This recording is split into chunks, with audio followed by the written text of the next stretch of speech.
자, 그리고 제어문이라는 게 있는데요. 자, 이건 되게 이제 루프를 제어할 때 이제 쓰는 문장들이죠. 되게 이제 프로그래밍을 한다. 뭐 어떤 프로그램을 만든다.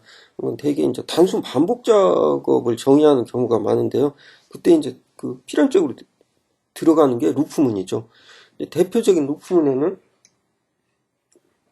C나 자바 같은 언어에서도 있는 거와 마찬가지로 for와 while문이 있어요.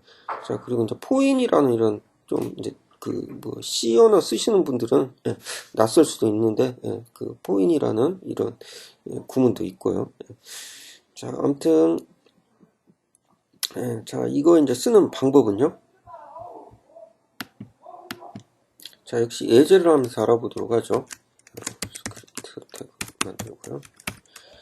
자, 먼저 이제 폼부터 한번 해볼게요. 자, 포하고, 자, 되게 이제 i를 많이 쓰죠. i는 10, 증가는 산자를 썼어요. 자, 이거 같은 경우는 이제 어떤 뜻이냐면은, 자, i는 0부터 하나씩, 매번 하나씩 증가를 하는데요. 그러니까 이 부분을 수행할 때마다 일씩 이제 마지막에 끝부분에서 증가를 하라는 뜻이에요. 그리고 이게 i 값이 계속 증가를 해서 10보다 작을 때까지, 10이면 더 이상 수행을 않고 이 중괄호 부분을 빠져나가게 되는 거죠. 자, 그러면 자, 이걸 10번 루프를 돌면서 숫자를 증가시켜보는 예제를 한번 만들어 보도록 하죠. 자, 이렇게 보시면 i라고 이렇게 했어요. 자, 그러면 i는 0에서 9까지 출력이 되겠죠. 자,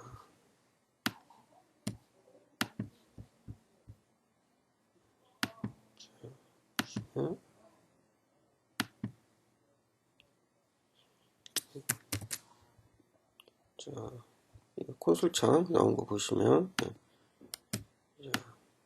i는 0에서 9까지 i는 0에서 9까지 쭉 출력이 됐죠. 자, 포문으로 알아봤는데요. 마찬가지로 while문도 마찬가지로 자, i는 while문은 폼은 이렇게 그 가로 안에 한 줄로 이렇게 이와 같이 이제 규격이 딱 잡혀져 있는데 폼은 그게 없죠. 그래서 먼저 폼은 어떻게 보면 좀 풀어쓴 형태죠. 그래서 아이고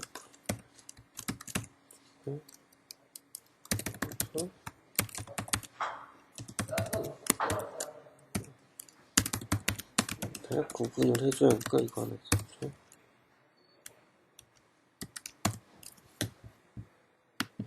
구분을 해주기 위해서 하나 더 해주고요.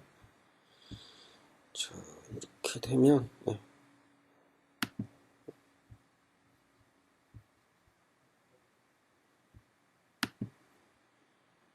자, 보시면 다시 그러면 이 부분이 잘못됐네요. 10보다 작을 때까지 이 while문 이렇게 해줘야 10보다 작을 때까지 그 while문 루프를 돌겠죠. 자, 이게 결국에 이 for문을 쓰나 while문을 쓰나 결과는 똑같이 얻어져요. 이렇게 하면요. 자, 이렇게 for문으로 나온 부분, while문으로 찍힌 부분이에요. 결과는 똑같죠. 자, 이거 같은 게 그냥 어떻게 보면 이렇게 한 줄로 쓰기는 포문이 더 좋긴 하죠. 근데 이제 우리가 더 명확히 구체적으로 보이는 건 while문이 더 구체적으로 보이죠. 자, 뭐 어느 걸 쓰거나 이제 뭐 자유긴 한데요. 이제 그 자기가 뭐 이제 그렇게 쓰기 편한 그런 제어 구문을 쓰면 되겠죠. 선택을 해서요. 자바스크립트의 함수는 다음과 같이 선언하고 사용하는데요. 그러니까 앞에 기본적으로 펑션이라는 키워드가 나오고요. 자기 키워드죠. 그리고 이제 자기가 정한 함수 이름을 쓰고요. 그리고 인자 목록을 쭉 써줘요. 근데 이제 뭐 다른 언어처럼 뭐 인자 타입하고 인자 이름하고 이렇게 쭉 쓰는 게 아니라 그냥 인자 이름만 쭉 써주면 되거든요. 그리고 이걸 이제 함수 내부에서 인자들을 이제 이름으로 찾아서 쓰겠죠. 자, 자바스크립트는 기본적으로 함수를 이런 형식으로 쓰고요. 실제 예제를 보면, 예를 들면 f라는 함수를 만들어서 간단하게 이제 도큐먼트에 메시지를 출력해보는 그런 함수를 이렇게 이와 같이 선언해서 쓰고요. 이제 한 가지 알아두셔야 할 게, 함수는 기본적으로 이제 프로그래밍을 하는 단위예요. 그러니까 어떻게 보면 코드들의 묶음이라고 볼 수가 있죠. 그래서 이렇게 함수를 선언하는 것과 실제로 이 코드가 수행하는 것은 호출이라는 어떤 것을 통해, 그 함수 호출이라는 펑션 콜이라고 하죠. 그걸 통해서 실제로 코드는 그때서야 비로소 이제 실행이 되는 거죠. 이렇게 선언만 해놓고 이 부분을 이제 실행을 하려면은 자, 이와 같이 헬로라는 인자를 넘겨줘서 f라는 함수를 써주고, 자, 인자는 이렇게 가로로, 가로 열고 닫고 이 안에 인자를 넣어주고요.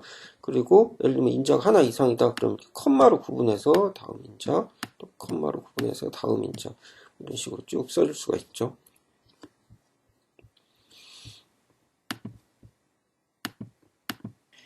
자, 그리고 함수 객체라는 게 있는데요. 다른 언어에 비해서 자바스크립트는 이제 스크립트 함수라서 그 함수 객체를 아예 언어적으로 쉽게 이제 다룰 수 있도록 이런 문법적으로 제공을 하고 있어요. 자, 그래서 예를 보시면 아까 f라고 함수를 선언했던 거 그거 계속 이어서 해볼게요. 자, f라는 함수가 있다면 이걸 그냥 변수처럼 똑같이 보는 거예요. 변수처럼 이렇게 대입할 수가 있어요. 대입하면 f라는 함수 객체를 그대로 이제 바에다 넣어가지고 똑같이 그 fu 함수 쓰는 것과 똑같이 바라는 함수를 선언할 호출을 가능하죠. 이것은 아까 했던 fu하고 쭉 hello 쓰는 거나 똑같은 말이죠. 즉 바하고 fu는 같다라는 뜻이니까요. fu 값을 바에다 넣어줬기 때문에요. 자, 자, 이렇게 미리 선언된 그 함수 객체를 넣어주는 방법이 있고요. 직접 함수를 이와 같이 선언을 하고요. 직접 이와 같이 함수를 선언하는데, 자, 이 사이에 함수 이름이 들어가야 하는데 없잖아요. 이게 이제 무명함수라고 해요. 함수 이름이 없잖아요. 그러니까 없을 무자 써가지고 무명함수라고 하거든요. 그러면 이거 같은 경우는 바로 이와 같이 이제 선언하면서 이와 같이 이제 변수로 이렇게 변수처럼 이렇게 대입할 수가 있어요. 그럼 결국 아까 이 사이에 바를 쓴 거나 같은 이제 그 의미가 되는 거죠. 자, 이렇게 해가지고 이 선언한 값을 바에다 넣고, 그리고 선언한 것과 동시에 이걸 또 함수를 같이 호출할 수가 있는데요. 자, 이와 같이 자, 이렇게 해서 헬로라고 하면 자, 이 위에 이거 한 거나 같은 효력을 갖게 되죠. 선언하면서 동시에 호출하고 바에다가 이 함수 객체를 그대로 또 대입을 하고요.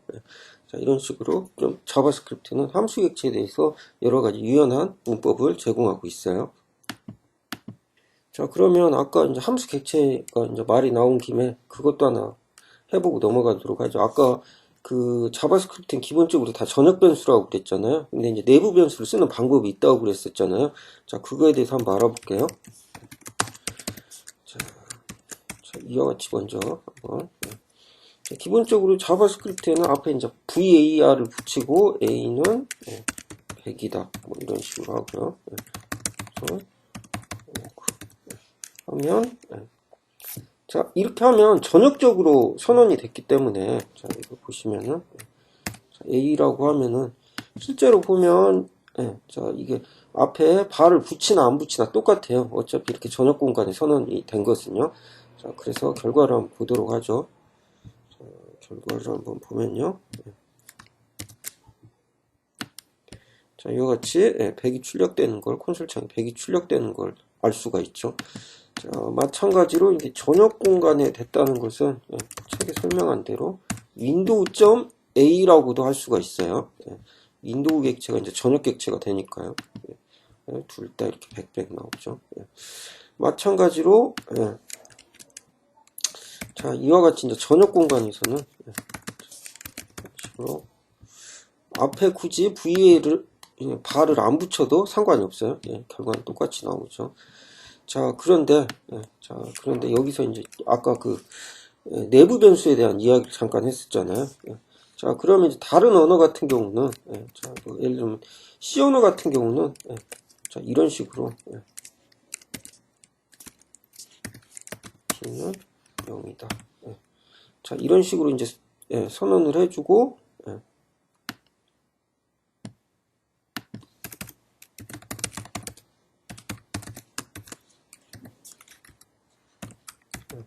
B는 200이라고 하죠. 200이다. 이렇게 선언을 해주고, 자, 이거 실행을 시켜보시면,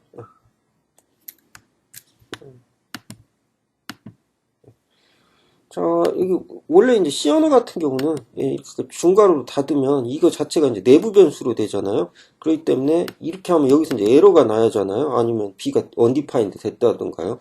왜냐면 그 공간 자체가 틀리잖아요. 이건 전역 공간인데 이게 내부로 들어갔는데 내부에서 B가 선언된 거죠. 자, 여기 보시면은 자, 앞에 이제 VAR을 붙이면 내부 변수로도 쓸 수 있다고 그랬잖아요. 그럼 자, 이렇게 블럭으로 이렇게 나누고요. 이렇게. 그러면 앞에 VAR을 붙인 거나 어차피 이런 식으로 해도 B는 어차피 전역 공간에 그냥 할당이 돼요. 그러니까 윈도우.B가 되는 거죠. 이와 같이. 마찬가지가 되죠. 그건 B가 되는 거예요. 이런 식으로요. 자, 근데 여기서 아까 이제 배웠던 함수 쟤를 이용해서 한번 해보도록 할게요. 자, 이런 식으로 이렇게 하시고 선언과 동시에 호출을 하는 방법이 이와 같이 한다고 그랬었죠. 자, 그러면 이때는 이제 B가 전역 공간이 될 것이냐 한번 보게요. 자, 이때는 undefined가 나와요. 자, 말 그대로 이 블럭 안에서만 쓰는 변수가 된 거죠. 이런 기능이 상당히 필요하거든요. 왜냐면 모든 변수를 다 전역 변수로 써버리면 옛날에 그 포트라인이나 코볼 같은 옛날 언어들이 있어요. 그런 언어들이 거의 그냥 그 보면 변수가 지옥이라고 하죠. 변수 지옥이라고 하는데 그렇게 다 전역 공간에 놓고 변수를 관리하다 보면 코드가 완전히 난잡하게 되거든요. 결국 이제 고투문을 쓰지 말라는 것과 같은 이제 상황에 처하게 되는데요. 아무튼 자, 이런 식으로 자바스크립트에서도 좀 제한적이긴 하지만 이런 식으로 내부 변수를 쓸 수가 있어요. 문제는 근데 자, 여기서 보시면 VAR을 뺐다고 한번 해보세요. 자, 이랬을 경우에는 다시 이렇게 전역 변수를 잡아요. 그래서 VAR이란 바라는 키워드가 바로 이때 이제 그 두각을 나타내게 되는 거죠. 자, 이런 식으로 내부 변수처럼 이제 만들어서 쓸 수가 있죠. 자, 자바스크립트를 배우려는 사람들에게 클로저는 때로는 매우 어렵게 느껴지는 개념 중에 하나죠. 그러나 이제 자바스크립트를 제대로 이해하기 위해서는 반드시 넘어야 될 산 중에 하나거든요.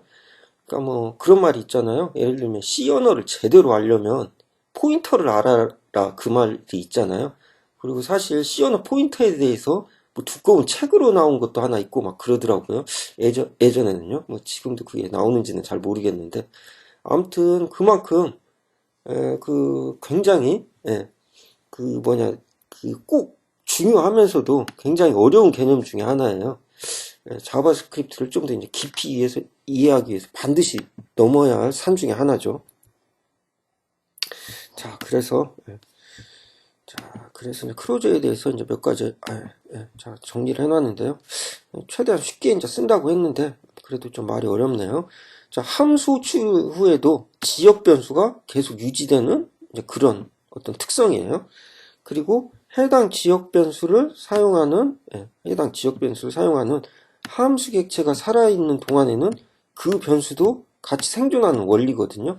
자, 이걸 잘 이용하면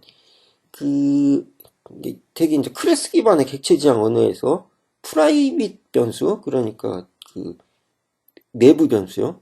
내부 프라이비트 변수 같이 이제 사용할 수 있는 개념이에요. 그것처럼 마치 쓸 수 있는 개념 중에 하나예요. 자, 근데 뭐 이렇게만 설명하면 이게 뭐 도대체 무언가 더 헷갈릴 수만 있는데요. 자, 그러면 예제를 이용해서 자, 한번 보도록 하죠. 예제를 이용해서 한번 자, 일단 한번 보시도록 하죠. 자, 일단 함수를 하나 만들어 볼게요. 카운터라는 이제 함수를 하나 만들어 볼게요. 카운터 하시고 카운트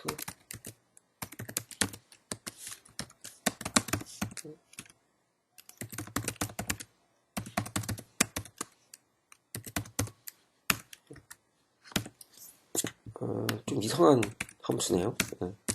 어떻게 보면 참 의미 없는 함수일 수도 있는데, 자, 이제 뭐 최초의 목적은 그거일 수도 있겠죠. 카운터를 한번 호출하면 카운터가 계속 증가해서 찍히도록 뭐 그런 의도로 만든 거겠죠. 근데 그와 같이 동작은 안 하죠. 뭐 아시겠지만 매번 함수를 호출할 때마다 0이 계속 호출될 거 아니에요. 그렇죠? 자, 이거 한번 콘솔창으로 한번 볼까요? 자, 이게 직접 이렇게 들 수가 있죠. 계속 0 나오죠. 0 나오죠. 매번 호출돼봤자 계속 0으로 초기화되면서 0이 되겠죠. 이게 즉 이 카운트 값은 그 함수 호출이 끝나면 살아남지 못해요. 그냥 바로 없어지는 거죠. 자, 근데 이걸 한번 꼬아볼게요. 약간 좀 계산 망치갈 수도 있는데 처음 볼 때는 자, 굉장히 낯선 코드죠. 이게 뭐야 할 수도 있겠죠. 자, 이게 가능하죠. 문법적으로 당연히 가능하죠. 왜냐면 함수도 그냥 변수처럼 쓰이니까요. 자바스크립트에서는 그 원리를 활용하는 거예요. 자, 그렇게 하면 이게 뭔가요? 자, 이렇게 해놓고 자, 이걸 원이라고 이렇게 하시고요. 이걸 이렇게 썼어요. 굉장히 난해하네요. 헷갈리죠? 자, 이게 굉장히 지금 애매하게 됐는데요. 자, 원래는 아까 생각 같아서는 이거 쓰고 없어져야 돼요. 그렇지만 여기서 리턴을 함수 변수 자, 리턴을 시켰는데 자, 이거 함수 객체잖아요. 그렇죠? 함수 객체죠. 자, 근데 그걸 다시 카운터 원의 전역 변수잖아요. 함수 객체가 전역 변수로 대입이 됐어요. 그러면 이 카운트는 어떻게 되죠? 아까 잠깐 설명했죠. 아직 그럼 죽지 않은 거잖아요. 이건 계속 남아 있어야 하잖아요. 그렇죠? 이게 계속 유지되는 동안에는. 그리고 나서 이게 함수 객체니까 자, 이렇게 쓸 수가 있겠죠. 카운트요. 자, 보세요. 이렇게 나왔죠? 자, 그러면 카운터 1이라고 하고요. 계속 증가가 되죠? 즉, 이 카운트 값이 계속 살아남아 있다는 소리예요. 분명히 이게 호출이 끝났으니까 없어져야 하는데, 함수 객체를 리턴해서 그걸 다시 전역 변수로 붙이니까, 계속 살아남아. 이것 때문에 결국 이게 없어져야 하는데 계속 살아있는 거예요. 이거하고 딱 연관이 되잖아요. 그렇죠? 연결이 되기 때문에 살아남아 있는 거죠. 그러면 이제 이 특성을 이용해가지고 우리가 이제 활용할 수 있는 방법이 그 여러 가지가 있겠죠. 특히나 이걸로 이제 그 객체를 만들 수가 있는 거예요. 내부 변수를 가지는 객체, 프라이빗 변수를 가지는 객체를 만들 수가 있는 거죠. 자, 그래서 그러면 이제 객체 지향에 이제 그 합당한 그런 이제 그 방법론이 되려면 그 복수의 인스턴스를 만들 수가 있어야겠죠. 서로 다른 인스턴스를 만들 수 있어야 하는데요. 자, 그러면 그것도 가능하죠.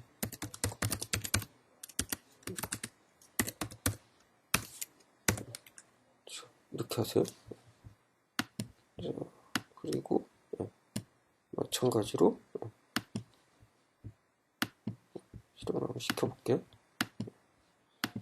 자, 0이 나왔는데 카운터 1 0이죠? 1, 2. 자, 그러면 카운터 2는 다시 0이죠? 1이죠. 카운터 1하고 2는 서로 다른 값이 되는 거예요. 그 안에 있는 서로 각각의 독립된 객체로 동작을 하죠. 더 확실히 하기 위해서 이름도 한번 부여해 볼까요? 네. 자, 이름을 부여해 볼게요. 이런 식으로 이름을 부여했어요. 부여하고 구분해서 써주도록 할게요.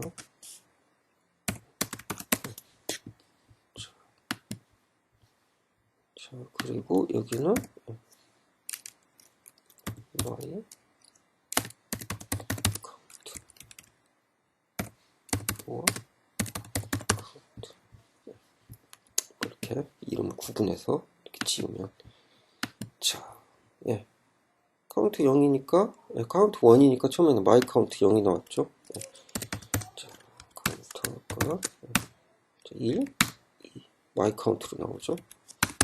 유어 카운트가 되죠. 예, 유어 카운트가 계속 증가하네요. 예. 이러면 다시 my 카운트가 되고요. 그렇죠? my 카운트 증가하고 my 카운트 유어 카운트 유어 카운트 예, 완전히 구분해 가지고 예, 이렇게 관리가 가능하죠. 예. 자, 예. 물론 이제 이게 예, 이걸로 이제 완벽히 여러분들이 뭐 이해한다는 건 어떻게 보면 이제 제 욕심일 수도 있는데요. 이게 어떻게 보면 이제 그 클로저를 이해하는 어떤 예, 기본 첫 단계가 예, 되길 이제 바라면서 예, 간단한 예제를 한번 만들어 봤어요. 자, 아무튼 보시면 이 부분이 프라이 변수처럼 쓰일 수가 있죠. 그렇죠. 그리고 이거 이제 자, 이렇게 해가지고 하는 게 예, 마치 이제 이 부분이 이제 생성자처럼 예, 동작을 하고요. 예, 그러면 예, 서로 이제 독립된 이런 이제 프라이빗 변수를 이제 따로따로 예, 가질 수가 있죠. 이와 같이. 자, 아무튼 근데 이제 그 자바스크립트는 이제 객체 지향을 하는 방법은 이렇게 하는 방법이 있고요. 이게 많은 방법 중에 하나예요. 그리고 뒤에 이제 설명한 또 이제 그 프로토타입을 이용하는 뭐 방법도 있고 뭐 프리빌리지, 특권함수 같은 방법들도 있는데요. 그래서 보시면 이제 사람들이 이제 자바스크립트로 객체 지향을 그 하는 건 뭐 못한다고 오해하시는 분들도 있고요. 그러니까 그 자바스크립트 언어 자체가 멀티 패러다임 언어이기 때문에 어떻게 보면 방법이 너무 많기 때문에 오히려 그 방법이 그걸 고르는데 혼돈을 주기 때문에 없다고 착각하는 경우도 있어요. 그런 말 있잖아요. 정보량이 너무 많을 경우에는 실제로 보면 그 정보가 없는 거나 유효한 정보가 없는 거나 같다는 말이 있거든요. 너무 많으면 오히려 그게 없어져 버리는 거죠. 마찬가지로 자바스크립트도 너무 유연하기 때문에 오히려 이게 객체 지향이 안 된다고 착각을 하시는 분들도 계세요. 이제 그런 경우가 있고요. 그리고 이제 한 가지 당부 드리고 싶은 것은요. 보시면 많은 이제 특히 어린 학생들 중에 보시면 그런 분들이 있어요. 크루저도 제대로 모르면서 난 자바스크립트 한다. 뭐 HTML5 프로그래머다. 그런 분들이 많이 이제 계시는데요. 제발 그런 분들한테 이제 제 수업을 들은 분들은 보시면 크루저를 제대로 이해하기 전에는 자기가 자바스크립트를 안다는 그런 말씀을 제발 하지 마세요. 그리고 뭐 괜히 뭐 그런 거 있잖아요. 괜히 뭐 앵귤러 JS 괜히 팔고 뭐 니카이어 JS 팔면서 뭐 나 자바스크립트 뭐 이 정도 뭐 쓸 줄 알아요. 그러니까 문제는 이 크루저를 제대로 아는 게 중요하지 그런 프레임워크 이름 외운다고 그게 되는 게 아니에요. 많은 어린 학생들 중에 뭐 그런 뭐 어린 개발자들 중에 그런 분들이 계시는데 제발 부탁인데 보면 크루저 제대로 아시고 그런 걸 좀 보세요. 예. 보시면 예전에 그런 분들 계시거든요. 그러니까 C나 자바 같은 언어도 보면 아니 C나 자바, 클래스나 뭐 이렇게 뭐 다양성이나 뭐 객체 지향 그런 것들 제대로 잘 알지도 모르면서 무슨 디자인 패턴을 공부한다고 계시는 분들이 계세요. 왠지 그런 거 하면 좀 유식해 보이니까 그러는 분들도 있겠죠. 예, 그게 중요한 게 아니에요. 실제는 우리가 실제로 실력을 쌓는 게 중요하잖아요. 예, 자바스크립트도 크루저라든지 이제 뒤에 설명한 몇 가지 이제 중요한 개념들이 있거든요. 그런 개념을 아시는 분이 진정한 고수예요. 예, 뭐 괜히 뭐 인터넷에 어떤 주어들은 이상한 뭐 프레임워크 뭐 안다고 예, 그런 것을 하시면은 못 배운 티가 나는 거거든요. 예. 자, 아무튼 예, 좀 말이 길어졌는데요. 이후에도 이제 객체 지향이나 중요한 개념을 또 차근차근 뒤에 또 설명을 할게요.